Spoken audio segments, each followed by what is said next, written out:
Ayan mga lot, may dumating sa atin na SP. Ayan. Ayan ulit, bago ulit. Kalalabas ng sa kasa, tapos mapipinturahan.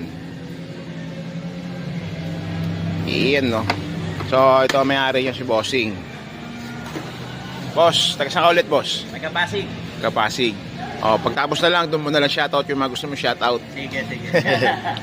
Babaklasin muna natin yung mga pairings nito, tapos abangan natin yung magiging kulay niyan mga lot. Ayan na mga lot. Ayan na yung Aerox, no? Ayan, binase na agad natin yan ng white para mabilis yung video natin.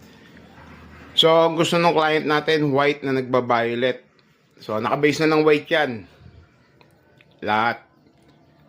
So, ngayon, gagawin natin, titimplayin natin yung violet. Papakita ko sa inyo kung anong violet yung gagamitin natin dyan, no?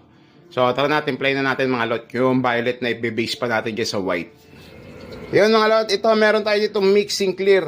So, ito yung gagamitin natin para dun sa papatong natin na blue. Dun sa champion white na ginawa natin sa Aerox, no? Tapos, meron tayo ditong 10 grams na powder na violet.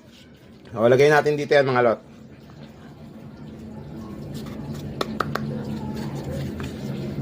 Yan, so ito na yung powder natin, tapos yung mixing clear.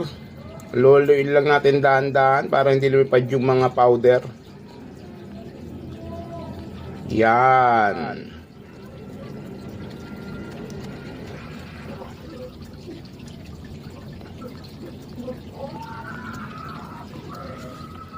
Itong powder na to mga lot, violet yan, powder na yan.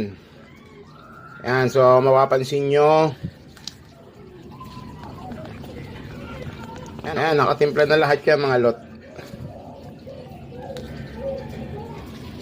Yan, timplado na yan mga lot.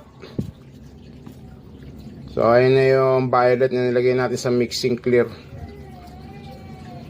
Yun.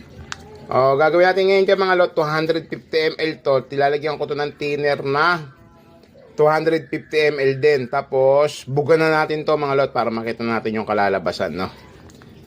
So, tara na. Bugan na tayo mga lot.